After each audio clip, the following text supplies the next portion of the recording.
Assalamualaikum warahmatullahi wabarakatuh.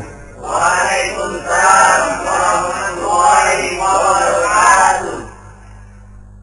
Alhamdulillah wassalatu wassalamu ala sayyidina Rasulillah sayyidina wa maulana Muhammad ibn Abdullah wa ala alihi wa sahbihi wa mawala.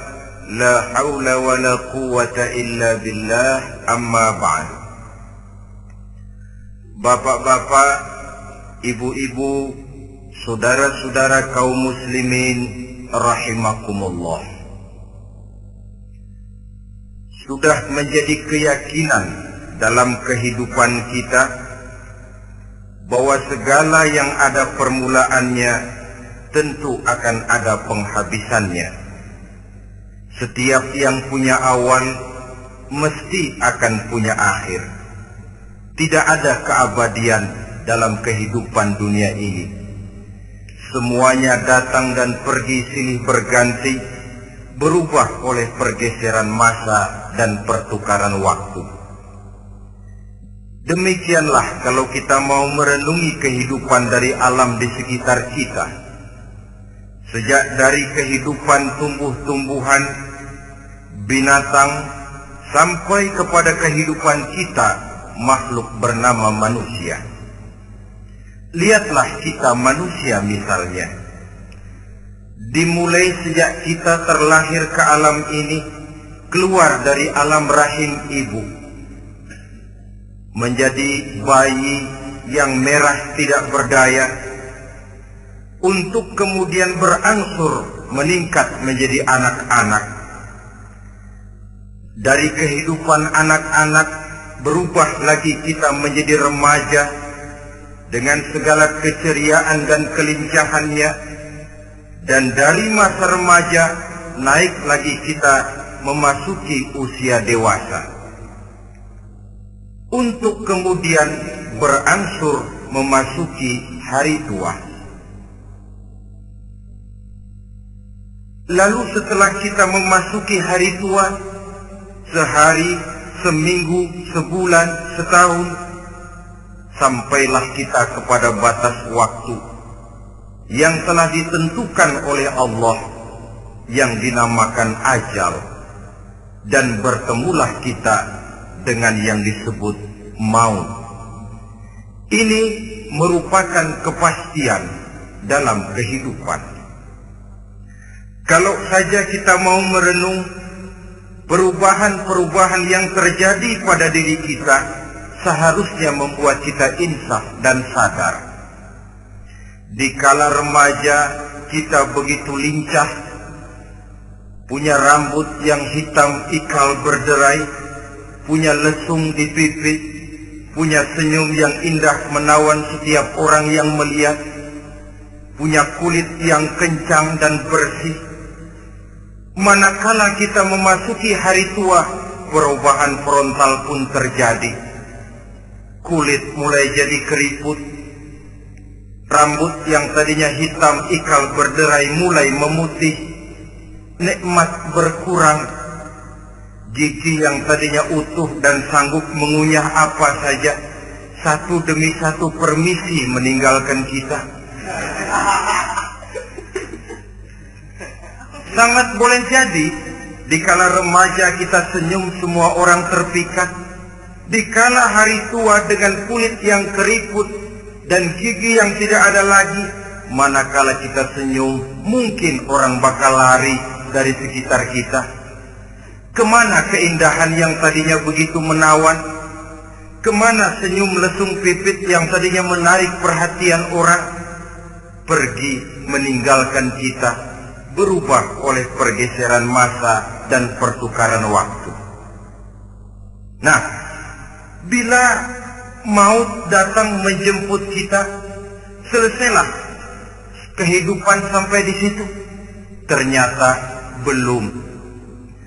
Kalau lahir merupakan perpindahan hidup dari alam rahim ke alam dunia, maka mati hakikatnya merupakan perpindahan hidup dari alam dunia ini ke alam kehidupan yang berikutnya yang dinamakan dengan alam barzah.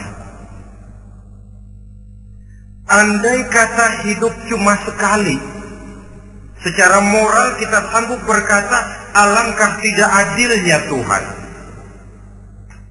Kenapa? Dalam kehidupan ini kan aneka ragam terjadi. Ada orang yang zalim, ada orang yang dizalimi. Ada orang yang membunuh, ada orang yang terbunuh. Ada orang yang kaya, ada orang yang miskin. Ada orang yang jujur, ada orang yang menghalalkan segala cara. Sehingga banyak ketidakadilan yang terlepas daripada pengadilan dunia. Lalu orang pun bilang, di dunia ini katanya banyak pengadilan tapi sulit keadilan. Di dunia ini mudah mencari pengadilan tapi sulit untuk mencari ketidakadilan. Andai kata hidup cuma sekali, tidak akan ada hidup sesudah hidup yang sekarang ini. Bagaimanakah nasib mereka yang lepas dari pengadilan dunia ini? Alangkah tidak adilnya Allah, andai kata tidak ada kehidupan sesudah hidup yang sekarang. Tentulah akan terjadi di mana orang menghalalkan segala macam cara untuk mencapai tujuan. Yang penting kan saya kaya, yang penting kan saya punya jabatan dan kedudukan tinggi. Kalau perlu jilat atas, jilat atas. Kalau perlu sikut kiri kanan, sikut kiri kanan. Kalau perlu injak bawah, injak yang bawah. Ini prinsip daripada orang-orang komunis. Dan pantas karena mereka tidak percaya kepada kiamat. Pantas karena mereka tidak percaya akan adanya kehidupan sesudah hidup yang sekarang ini. Maka saya menghimbau kepada seluruhnya, kita sudah kadung menyepakati negara ini berdasarkan Pancasila. Kita sudah kadung konsensus bahwa PKI dengan seluruh ajarannya tidak punya hak hidup di bumi Pancasila yang kita cintai ini. Maka salah satu ajaran PKI tujuan menghalalkan cara. Kita orang Indonesia yang berbudi pekerti luhur, yang punya nilai budaya tinggi, janganlah sampai mencaci PKI, membubarkan PKI, mengutuhkan PKI, tapi dalam kehidupan sehari-hari prakteknya prinsip komunis kita pakai. Apa itu? Tujuan menghalalkan cara. Asal sudah tujuan tercapai, cara apapun saja halal. Itu pandangan hidup orang yang tidak percaya kepada adanya hari akhirat. Sebagai muslim yang yakin akhirat ada, kiamat pasti akan datang. Hidup tidak cuma sekali. Maka kalau kita zalim, kalau kita berbuat aniaya, kalau kita melakukan korupsi, kalau kita merugikan orang lain, boleh jadi kita terlepas daripada pengadilan dunia. Tapi ingatlah, kita tidak akan pernah lepas dari pengadilan Allah. Pengadilan Qadhi Rabbul Jalil, di mana kita akan diadili dengan seadil-adilnya. Dan tidak satu perbuatan yang bersifat salah, yang bagaimanapun kecilnya, yang akan lepas dari pengadilan di akhirat itu nanti. Pantas saja kalau satu hari malaikat Jibril datang menasihati Rasulullah sallallahu alaihi wasallam. Yang artinya juga menasihati kita semua. Apa kata malaikat Jibril kepada baginda Nabi? Ya Muhammad, ish ma syi'ta wa innaka mayyitun. Hai Muhammad, hiduplah semau kamu, tapi jangan lupa kamu pasti akan mati. Kalau memang dilarang tidak terlarang, dicegah tidak tercegah, kamu mau melaksanakan hidup menurut maumu sendiri, persilahkan, hiduplah menurut mau dan gayamu.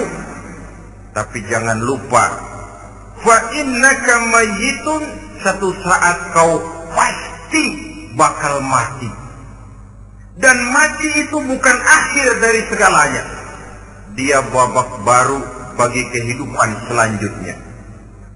Silakan hidup menurut maumu, tapi jangan lupa kau pasti akan mati. Wa'mal ma syi'ta fa innaka majziyun bih. Kerjakan apa saja yang kamu mau. Kalau kau mau menghalalkan segala macam cara, persilahkan halalkan segala macam cara. Tapi jangan lupa kau akan mendapat balasan dari seluruh amal perbuatanmu. Wa ahbib ma syi'ta fa innaka mufariquhu. Dan cintailah apa saja yang mau kau cintai. Kau cintai anak istrimu, silahkan. Kau cintai harta bendamu, tafadhal. Kau cintai tanah airmu, kau cintai pangkat dan jabatanmu, persilahkan. Tapi jangan lupa, fa innaka mufariquhu. Kau pasti akan berpisah dan akan meninggalkan segala yang kau cintai itu. Apa artinya ini buat kita? Ternyata sesudah maut datang menjemput kita, ada kehidupan sesudah hidup yang sekarang ini. Ini yang mendorong kita untuk dalam kehidupan di dunia ini tidak melakukan prinsip saenake dhewe, semaunya sendiri saja, asal perut kenyang, asal pangkat tinggi, asal harta dapat. Masa bodoh dengan merugikan orang lain, masa bodoh dengan menipu orang lain. Iku jenenge saenake dhewe. Muslim tidak diajarkan. Ingat manusia, setelah kau mati, setelah kiamat datang, kau akan dibangkitkan, kau akan dimintakan pertanggungan jawab tentang kehidupan yang sekarang ini. Saudara hadirin, oleh sebab itu kalau kita bicara soal kiamat, soal akhirat, ini memang masalah yang gaib, yang sepenuhnya tidak bisa dicernakan dengan kemampuan penalaran intelektual. Dasar di dalam membicarakan ini tidak lain adalah iman kita kepada Allah Subhanahu wa ta'ala. Bukan cuma zaman sekarang, dari zamannya Nabi. Orang itu kalau sudah bicara kiamat, bicara akhirat, ada yang ragu-ragu, ada yang menolak sama sekali. Bukan dari zaman sekarang, dari zaman dulu. Pernah kok satu saat Rasulullah itu dakwah menceritakan, saudara-saudara, akan terjadi kiamat di mana Allah akan membangkitkan manusia dari kuburnya untuk memintakan pertanggungan jawab. Ini dalam dakwahnya Nabi pidato macam itu. Apa reaksi orang? Yang beriman ya mantap, tapi yang tidak beriman, bajingan-bajingan Quraisy ini, mereka bertepuk tangan, mengejek, mencaci. Malahan ini yang luar biasa, ada dua orang kafir namanya Ubay bin Ka'ab dan Al-As bin Wa'il. Mendengar pidato macam ini, mereka buru-buru pulang ke rumah. Ngapain? Ngambil pacul. Lalu berangkat nyari kuburan tua. Dia gali itu kuburan. Tulang-tulangnya diangkut, dibawa ke depan Nabi. Ya Muhammad, tulang-tulang yang udah hancur begini, siapa yang bisa ngidupin lagi? Yang macam-macam aja kamu Muhammad. Enggak rasional, enggak masuk akal. Allah menjawab. Apa kata Allah?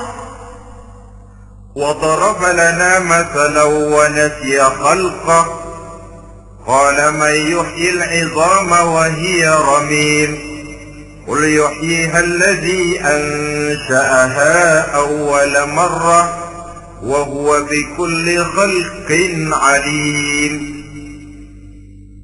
Mereka memberikan perumpamaan kepada kami, kata Allah. Mereka melupakan asal kejadiannya. Mereka bertanya, siapa yang sanggup menghidupkan tulang belulang yang sudah hancur kayak begini? Qul yuhyiha alladhi ansaha awwala marrah. Katakan kepada mereka Muhammad, yang akan menghidupkannya adalah Dia yang telah menciptakannya pertama kali dulu.